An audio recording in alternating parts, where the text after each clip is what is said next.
तिला तलवारीने मारण्यात आलं. पूर्ण पाठ काठ्यांनी मारून सोडून टाकली. मारण्याच्याच हेतूने ते आले होते. काही वर्षापूर्वी तिच्या नवऱ्यालाही असंच मारलं होतं. त्याला मारहाण झाली होती, त्यांची भेट घेतलेली आहे.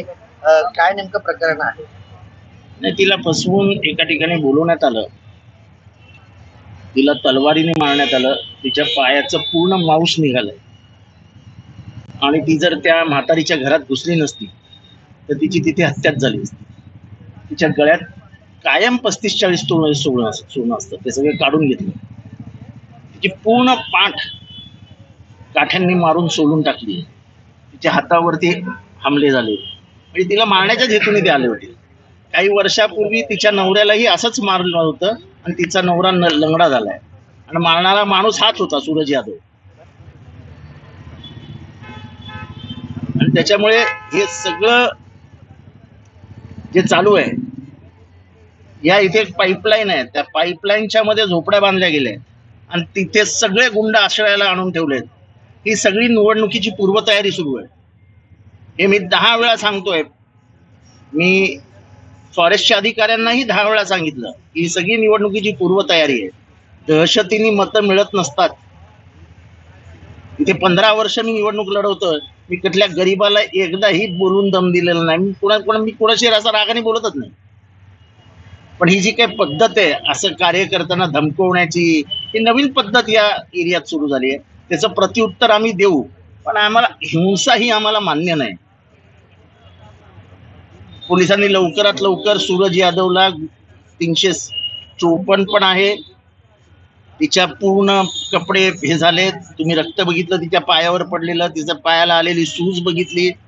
एका स्त्रीला इतक्या वाईट पद्धतीने मारणं एका मर्दाचं काम नाही आहे. आणि ह्या प्लॅनिंग मध्ये कोण आहे याची व्यवस्थित मला माहिती आहे. मी आज काही बोलणार नाही ह्याच्यावर, वेळेवर बरोबर बोलू. एकंदरीत मारहाण करणारे नेमकं कोण आहे आणि कुठल्या पक्षाची त्याचा काही संबंध? त्याचा पक्ष कुठला नाही, तर असंच आहे.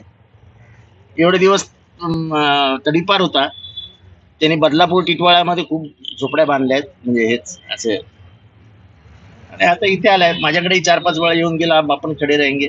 मी गुंडांना कधी उभं करत नाही, त्यामुळे माझं काही त्याच्याशी हेच नाही. मी त्याला उभाच केलं नाही. तिनेही तेच सांगितलं की तो म्हणत होता की आवाड सामने मेरा सुनाईन. ती खूप प्रामाणिक कार्य करते, आमच्या बरोबर 15 वर्ष आहे. ही खूप त्रास सहन करते ती, तरी आमच्या बरोबर उभी राहते. तिला दरवेळेस दम येतो की तू मत खडी रे, तरी ती उभी राहते. आणि ती आता लागल्यानंतर सुद्धा ती परत उभी राहील. असं मारून आणि दहशतीखाली कोणी साथ सोडत नाही. फक्त सरकारने हे लक्षात ठेवावं, पोलीस अधिकाऱ्यांनी हे लक्षात ठेवावं की जे काय चालू आहे ते वाईट आहे. अशा पद्धतीने जर राजकारण झालं तर या कळव्यामध्ये 2-4 मुर्दे पडतील. महाराष्ट्रातील सर्व बातम्यांचे विश्वासार्ह व्यासपीठ, सकाळच्या सर्व सोशल मीडिया प्लॅटफॉर्मला लाईक, फॉलो आणि सबस्क्राईब करा. तसंच सर्व नोटिफिकेशनसाठी बेल आयकॉन प्रेस करायला विसरू नका.